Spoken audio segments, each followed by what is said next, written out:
Edson Arantes do Nascimento, atau yang lebih dikenal sebagai Pelé, lahir pada tanggal 23 Oktober 1940 di Três Coracoes, Brazil. Ia dilahirkan dari seorang ayah yang merupakan pemain sepak bola profesional di Brazil. Ketika Pelé berusia 4 tahun, keluarganya pindah ke Bauru karena ayahnya mengalami cedera parah di lutut yang memaksanya untuk berhenti menjadi pemain sepak bola profesional. Pelé tumbuh dengan dua nama julukan, yaitu Diko dan Pelé. Keluarganya memberi nama panggilan Diko, yang berarti anak seorang warrior. Ayah Pelé, yang dikenal sebagai Dodinho, dianggap oleh banyak orang sebagai prajurit di lapangan. Ia adalah seorang pemain sepak bola yang berani. Nama panggilan Pelé datang dari teman sekelasnya di sekolah. Pelé adalah tipe bahagia, yang tidak keberatan dengan teman yang mengganggu dan mengolok-oloknya di sekolah.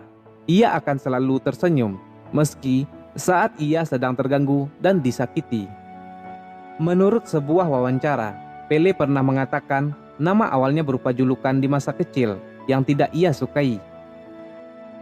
Itu bukan nama panggilan yang saya inginkan. Ketika kecil keluargaku memanggilku Diko. Teman-temanku di jalan memanggilku Epson. Ketika mereka mulai memanggil saya Pelé, saya tidak menginginkannya. Mimpi masa kecil Pelé sebenarnya untuk menjadi seorang pilot, namun mimpinya harus kandas ketika sebuah pesawat lokal jatuh di dekat rumahnya. Kejadian itu menyebabkan sang pilot dan semua penumpang yang ada di pesawat meninggal dunia. Setelah itu, ia pergi ke rumah sakit untuk melihat otopsi, dan setelah melihat mayat pilot, ia memutuskan untuk mengubur impian masa kecilnya tersebut. Pelé terlahir dalam sebuah keluarga miskin yang tak pernah merasakan hidup makmur. Saat itu, uang saku yang diberikan kepadanya bahkan tidak mampu untuk membeli bola. Namun kemiskinan tidak lantas membuat Pelé berhenti bermain bola. Ia biasa bermain dengan kaos kaki yang diisi dengan kertas karena ia tidak mampu membeli bola. Di lain waktu, ia bermain sepak bola mangga saat istirahat. Sejak kecil, Pelé telah diajarkan bermain bola oleh ayahnya. Hampir setiap hari, ia bermain dengan anak-anak di sekitar rumahnya. Pelé kemudian membentuk tim pertamanya bersama dengan tetangganya, dan ayahnya menjadi pelatih tim Pelé saat itu. Setelah itu, ia bergabung di beberapa tim amatir seperti Baquinho dan CT Setembro. Menginjak usia 11 tahun, yaitu ketika ia bergabung dengan tim Ameriquinha, ia ditemukan oleh mantan pemain timnas Brazil yang bernama Waldemar De Brito.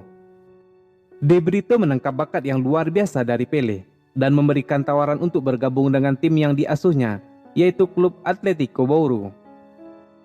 De Brito akhirnya meyakinkan keluarga Pelé untuk melepas sang anak agar bisa meninggalkan rumah dan merantau. Tujuannya supaya Pelé bisa bergabung dengan klub profesional Santos pada usia 15 tahun. Pelé menandatangani kontrak dengan Santos pada tahun 1955. Meski usianya masih terbilang remaja, ia langsung berlatih dengan tim utama.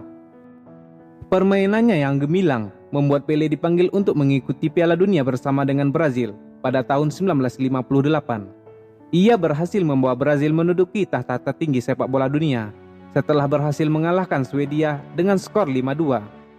Selepas penampilan sensasionalnya di Piala Dunia kala itu, Pelé muda mendapat banyak tawaran bagus untuk bermain di klub Eropa, namun sang pemain memilih untuk tetap di Santos.